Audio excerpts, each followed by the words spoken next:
Terapi infrared adalah salah satu jenis terapi dalam bidang fisioterapi yang menggunakan gelombang elektromagnetik inframerah, dengan karakteristik gelombang adalah panjang gelombang 770 nanometer sampai 106 nanometer.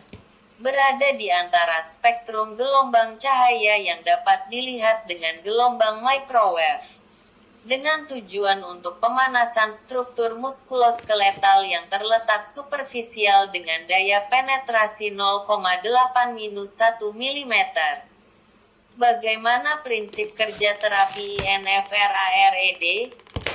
Terapi infrared akan memberikan pemanasan superfisial pada daerah kulit yang diterapi sehingga menimbulkan beberapa efek fisiologis yang diperlukan untuk penyembuhan. Efek-efek fisiologis tersebut berupa mengaktifasi reseptor panas superfisial di kulit yang akan merubah transmisi atau konduksi saraf sensoris dalam menghantarkan nyeri, sehingga nyeri akan dirasakan berkurang.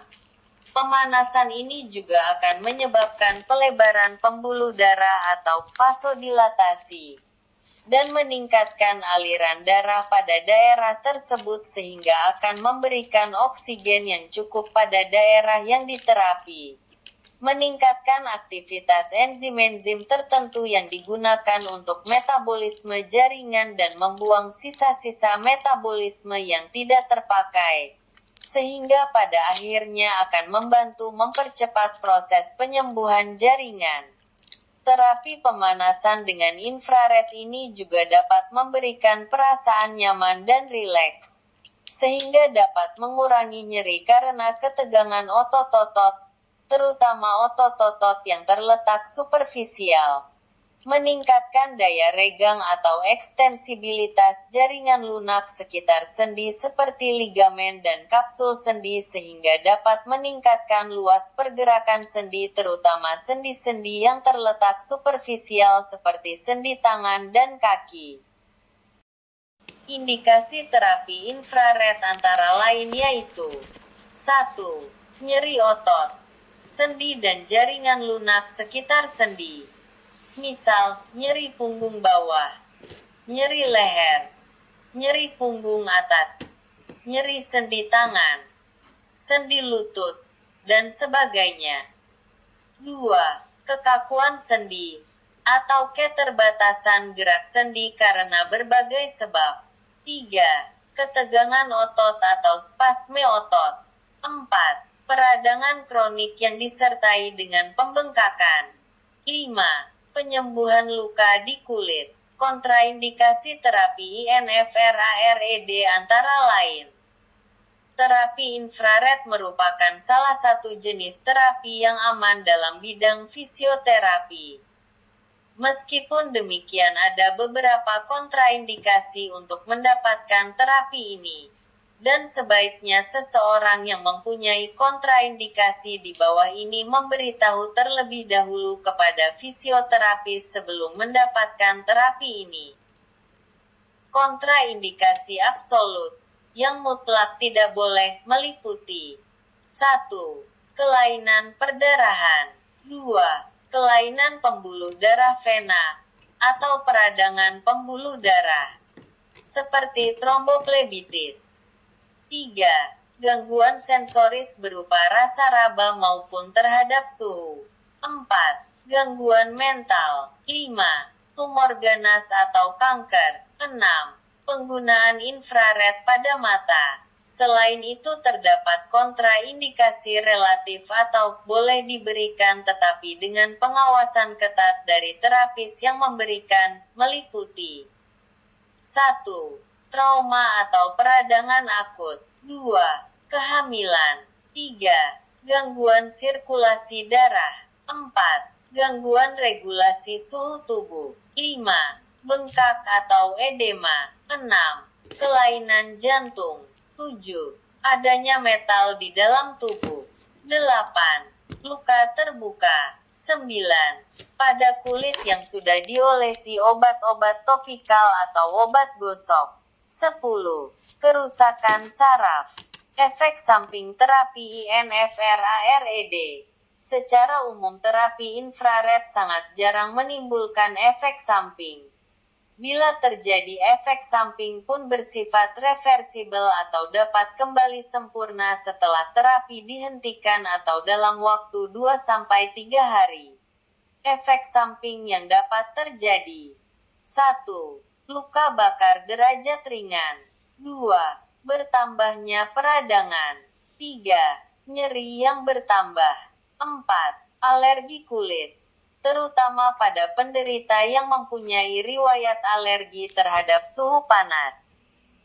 5. Perdarahan yang bertambah pada luka terbuka. 6.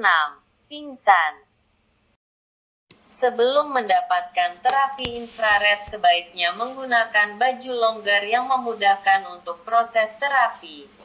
Untuk bagian atas dianjurkan untuk menggunakan baju tanpa lengan, atau baju longgar yang nyaman. Untuk bagian bawah sebaiknya menggunakan rok longgar yang nyaman atau celana pendek. Bila tidak mempersiapkan pakaian seperti yang dianjurkan di atas, terapis akan memberikan baju khusus untuk terapi yang nyaman, seperti kemben atau rok. Sebaiknya juga tidak menggunakan lotion ataupun obat-obatan gosok yang dapat menyebabkan iritasi kulit pada saat diberikan pemanasan dengan infrared. Bila menggunakan lotion atau obat-obatan yang dioles sebaiknya beritahukan kepada terapis atau sebelum terapi dimulai. Prosedur terapi infrared meliputi 1. Menggunakan pakaian yang longgar dan nyaman. 2. Terapis akan memeriksa kembali daerah yang akan diberikan terapi dan melakukan wawancara kembali mengenai kelainan yang diderita dan kemungkinan kontraindikasi untuk pemberian terapi dan riwayat alergi terhadap suhu panas. Dokter terapis akan menjelaskan sekali lagi tujuan terapi infrared sesuai kondisi dan keadaan seseorang. Tiap individu berbeda. 3. Terapis akan membersihkan daerah yang akan diterapi dari minyak ataupun kotoran yang menempel di kulit termasuk dari lotion atau obat-obat gosok yang dipakai sebelumnya menggunakan kapas alkohol atau kapas yang diberi air. Bila mempunyai kulit yang sensitif dan kering sekali sebaiknya diberitahukan kepada terapis yang akan menerapi, sehingga tidak akan digunakan kapas alkohol yang kadang dapat menyebabkan iritasi kulit. 4. Terapis akan memposisikan bagian yang akan diterapi senyaman mungkin. Bagian yang akan diterapi tidak ditutupi oleh pakaian sehingga infrared akan langsung mengenai kulit dan memberikan hasil yang optimal. 5. Terapis akan melakukan pengaturan dosis waktu dan posisi alat infrared. 6. Kemudian segera infrared akan diberikan.